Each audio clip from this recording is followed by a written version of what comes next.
Day 9, okay? Day 9. And I'm kind of upset that I didn't choose Home Alone as day 8 because Kevin is 8, and I just learned that because I looked online for a little refresher course before I started this because I wanted to know how many siblings he had. And I think he's got 5, or he's youngest of 5. It seemed like a whole lot more people in his house. Like, it looked like more than John and Kate plus 8. It looked more like 19 kids and counting. Like, I don't understand how there's just 5 and 2 parents.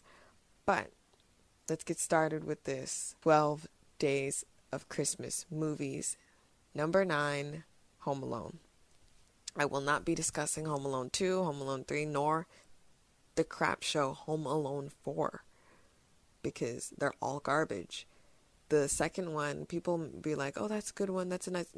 It's like they should have said Home Alone Part 2, because Part 1 they made it seem like everything was like, it's, I don't know. They opened it up to for it to be a sequel, but it's like they were like, "How are we going to do this?" Oh, well, this boy's going to be in a different place, not his house. He's going to be home. He's going to be home alone, except not home alone. It's not even Home Alone. He wasn't even in the place they were supposed to be.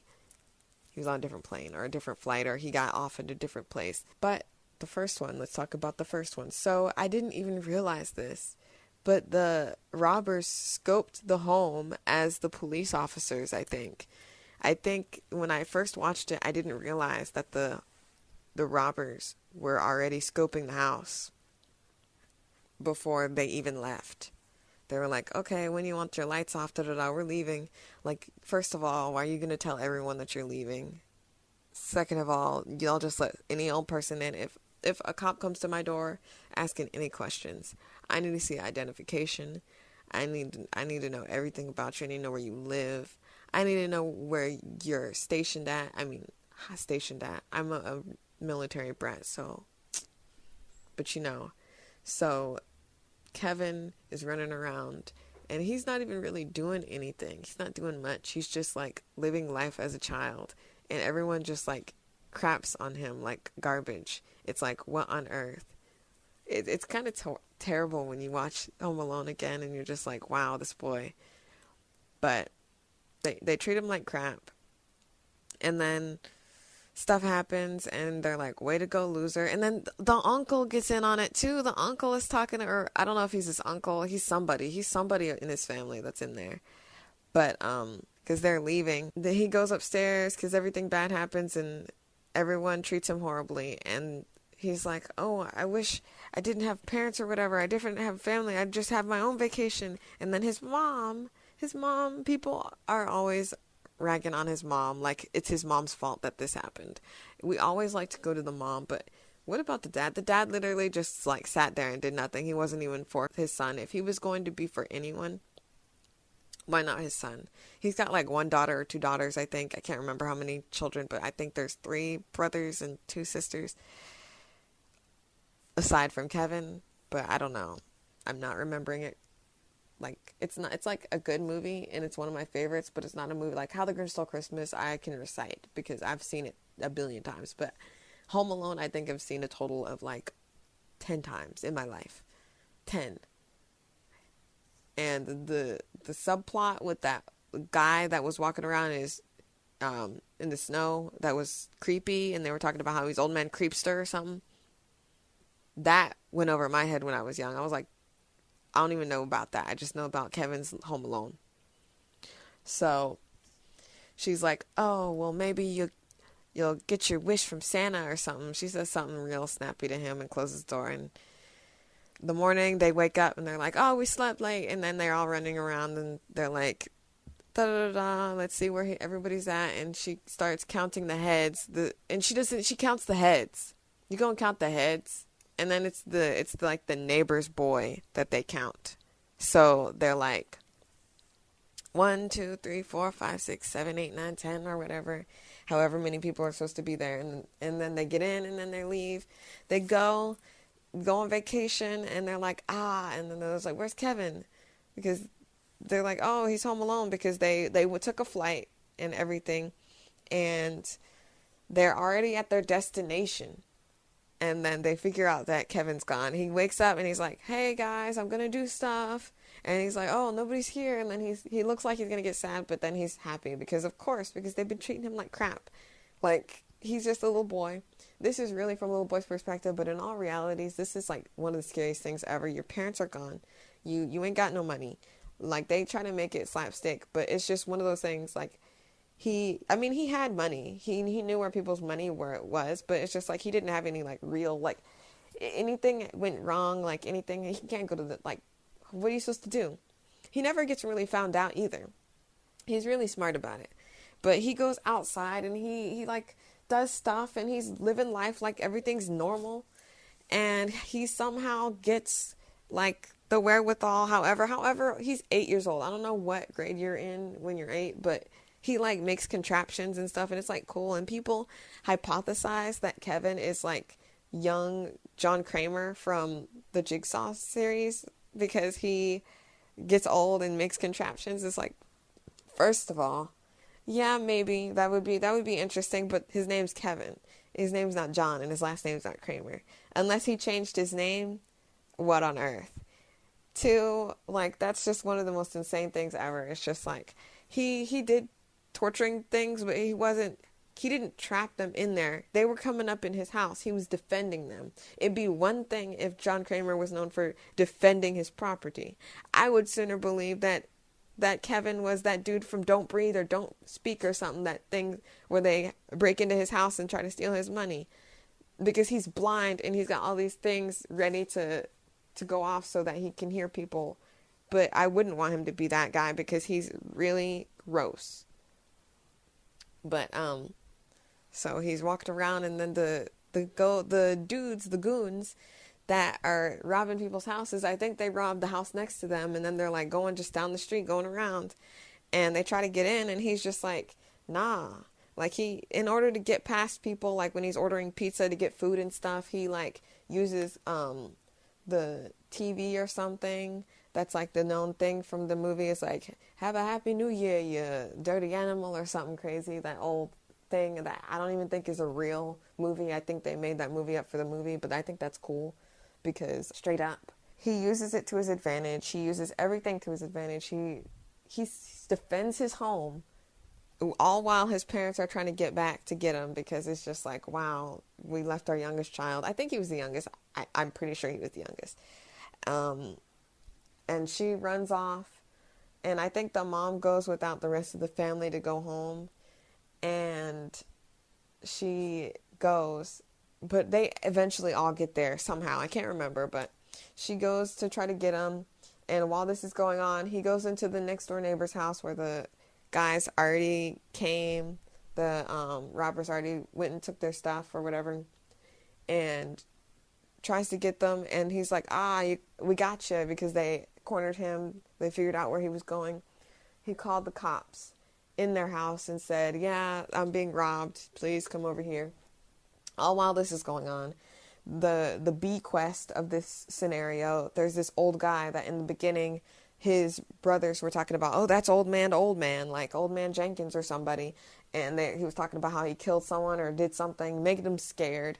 When he talks to this boy I think they were in the church. He was like getting to know him, even though he's like some old crusty dude and it's like a young boy. It's like, okay.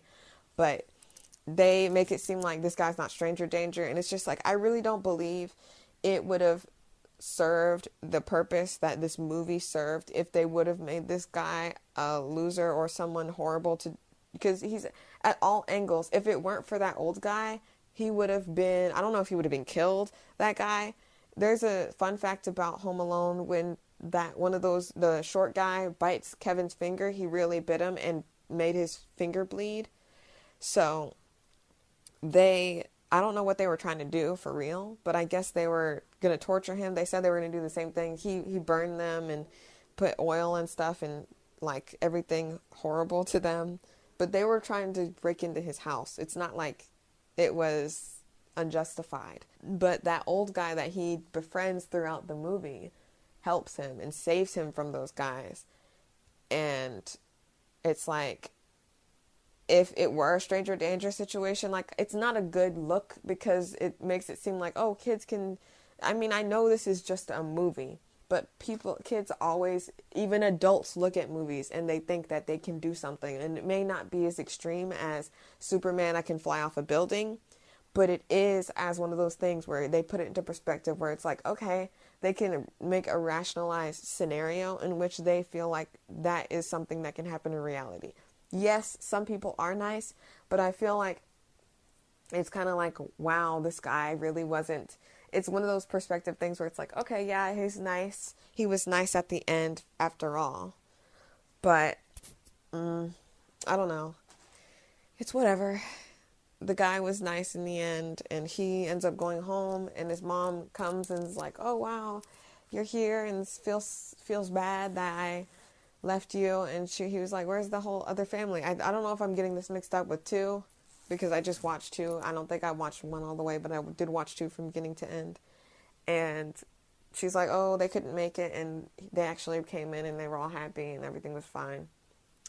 And then, like, they get upset at him again. I think something happened, like, I don't know if it had to do with, like, the money or something, but they were like, where's this, where's that? And everyone's wondering what's going on. And I would have just been like, shut up. Like, he could have died. Like, they need to be begging him for forgiveness, because it's like he was left. He's 8 years old. It wasn't his fault. They slept late, and then they got everyone together, and instead of looking into the eyes of their own children, they're going to count the heads and then leave him. Like, okay, dude. Okay, like, your piggy bank's gone, but you know what? Your son's alive. Like, please, spare me with that. 2 is just like, it kind of like throws everything out the window. Like, it seems like all's well end well. And I know that things happened at the end where it's like they were asking questions like, where's the stuff at? Instead of, oh my goodness, you're safe. I know you probably needed money because we ain't left you with nothing because we were supposed to be gone. You know, when you go on vacation, you don't leave food in any place. Like, even if there was frozen meat in the freezer, 8-year-old boy, pretty sure he ain't cooking. Pretty sure. Anglo-Saxon 8-year-old boy, definitely not cooking for himself. I used to know this little girl when I was in high school or something. I had a friend, and her sister like burned herself on some mac and cheese that she put into the microwave. Like, please, get out of here with that. Like, Kevin's not making nothing for himself. Of course he's going to order a pizza. Of course he's going to order Chinese food or something. Of course he's going to do something like that because he's home alone and he thinks that y'all left without him and had a vacation without him. But you know what? In actuality, he actually thought that Santa Claus granted his wish because he's a little boy. He's a little boy and he had that mindset like, okay, Santa Claus just granted my wish. And it's like, that's cool because it's just like, it's one of those things. It's like a lesson. In every one of these movies, there's a lesson. But I feel like 2 kind of takes that lesson away. Every time there's a 2, after there's a lesson, if it's not a new situation, a new scenario, a scenario where everybody starts off from where they left off. And that's one thing I liked about the Jigsaw franchise is it always left off where it left off. Like, it always had an intertwined thing. It always had a situation where you could be like, okay, this is where it stands off. There's a lot of convoluted, a lot of convoluted things, a lot of things that are like, what on earth? How did he do this that way? And they kind of sew that up real nice, like a sewing needle. But it's just like, okay, whatever. I digress. Home Alone 3 has nothing to do with Kevin, I don't think. I don't even think, even if they did that plot twist where it actually is related to the first movie, I've never seen 3 and I've never seen 4. I didn't even know 4 existed until I typed in Home Alone and there was 4 right there. I cannot believe that y'all were trying to milk this franchise for all it was worth when all you had to do was actually make another movie. This is what happens. When people see something that they like, they also go to that place where it came from. Example, Game of Thrones, they were looking to HBO to give them something else, and there was nothing given. So how about instead of making Home Alone 10,000, make a different movie under the same franchise, under the same brand? How about that? Make a different Christmas movie. How about use Macaulay Culkin now? If you're going to do that, do something. I can be on the payroll and help y'all, but I need to be on the payroll because honestly, we need some cash. Like, I don't understand why y'all aren't just getting people that actually know what they're talking about, and y'all just like to get these people who don't need money to be put in these producer, executive producer, designer situations and these positions. These positions need to be filled with people who actually care about the art they're making, because this is ridiculous. No one cared about the art they were making when they made 2, not 3 or 4. The first one had a charm. The second one, the charm is kind of fading away. The third one, there's no charm. There's no Macaulay Culkin. Like, honestly. Like, I am so glad Macaulay Culkin is being... There's this show called American Horror Story. I love American Horror Story. Macaulay Culkin has been just sworn into the American Horror Story alumni. Like, straight up. He has been. It's going to be awesome. Hopefully, he stays, because COVID and all that, and they're, like, people are, like, not wanting to do roles. Like, Jim Carrey just gave up his role as Joe Biden on Saturday Night Live because he didn't want to move from New York to California back and forth. Me personally, if I was making money on there, I'd be sure. I think it has something to do with his political views. Like, because Biden really, he's one of those people that people thought they could push left, and he's one of the least, like, he's the one that was not, that's why he was chosen. He was chosen because he was lesser of two evil and someone that we could not push further left. He has already faltered on some things that he said he was going to do, and I know he's having a hard time because there's this rat in the White House that won't leave. They need to just fumigate. They need to put something over the White House and fumigate it so that whoever doesn't leave, that's their fault. When you start coughing, you need to put a countdown like this is a jigsaw and be like 5 minutes. You got 5 minutes to get out of here, and the door's open. There's no challenge you got to do. There's just a walk through the door. But yeah, that's Home Alone. Tomorrow, I don't remember what it's going to be. I'm pretty sure it's Fred Claus or Christmas with the Cranks. Whichever one, that's what I'm going to do. And yeah, I hope y'all enjoy. Happy December 21st. This is the winter solstice. I don't know why people said that black people were going to get magical powers on this day. The winter solstice happens every year.